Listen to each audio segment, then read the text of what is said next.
नमस्कार मित्रांनो, स्वागत आहे आपल्या चॅनलमध्ये. आपण जर बघितलं तर सध्या इंधनाचा तुटवडा झालेला आहे, खताचा तुटवडा झाला आहे. मग खरीपामध्ये युद्धजन्य परिस्थितीमध्ये आता पुढील कोणते पिकं घ्यायचे हा शेतकऱ्यांपुढे महत्त्वाचा प्रश्न उभा राहिलेला आहे. तर ही खरीपातील पिके आता तुम्हाला पैसे कमवून देणार आहे. शेतकऱ्यांसाठी सर्वात मोलाची माहिती, महत्त्वपूर्ण माहिती. सध्या आपण जर बघितलं तर आंतरराष्ट्रीय मार्केटमध्ये जे काही आहे तणावपूर्ण परिस्थिती आहे. इंधन दरवाढ झालेली आहे, इंधन येण्याची शक्यता कमी झालेली आहे. यामुळे जगभरामध्ये कडधान्याकडे कौल पुन्हा एकदा आपल्याला वाढू लागलेला आहे. जगभरामध्ये तूर असेल, सोयाबीन असेल, कापूस असेल या पिकांना प्राधान्य देत आहे.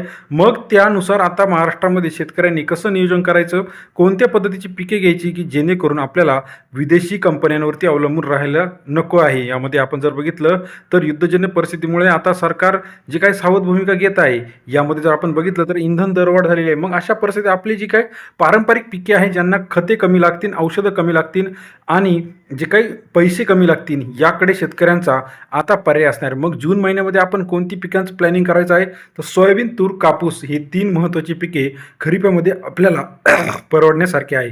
कारण या पिकांना मोठ्या प्रमाणात पैसा लागत नाही, कमीत कमी रकमेमध्ये ही पिकं उभे राहतात आणि त्यामध्ये आपण बाजरीचा सुद्धा एक पर्याय निवडू शकतो. गेल्या काही दिवसाच्या तुलनेमध्ये आपण जर बघितलं तर आता शेतकऱ्यांनी सावध भूमिका घेणं गरजेचं आहे. कारण का फवारा असेल, खत असेल, बियाणं असेल, या सर्वावरती जर आपण विदेशी कंपन्यांवरती अवलंबून राहिलो तर याचा तोटा शेतकऱ्यांना होणार आहे आणि मार्केटची परिस्थितीसुद्धा सध्या हलाखीची आहे. त्यामुळे शेतकऱ्यांनी खरीपामध्ये कडधान्यांकडे वळावे असं जागतिक संघटनेने सुद्धा सांगितलेलं आहे. याच्यामध्ये आपण मकाचा ऑप्शन आहे, कारण मकापासून मोठ्या प्रमाणात इथेनॉलसुद्धा निर्मिती आता इथून पुढे होणार आहे.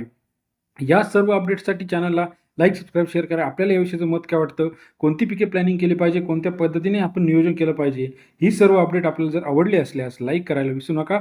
खरीपामध्ये जास्त खर्च न करता, विदेशी कंपन्यांवरती अवलंबून न राहता, जे आपली पारंपरिक पिके आहे यामध्ये आपण जर बघितलं तर बाजरी असेल, ज्वारी असेल, तूर असेल, मका असेल, कापूस असेल, सोयाबीन असेल, या पिकांकडे वळणं आता ही काळाची गरज आहे. आपल्याला हा व्हिडिओ कसा वाटला कमेंट करून कळवा. धन्यवाद.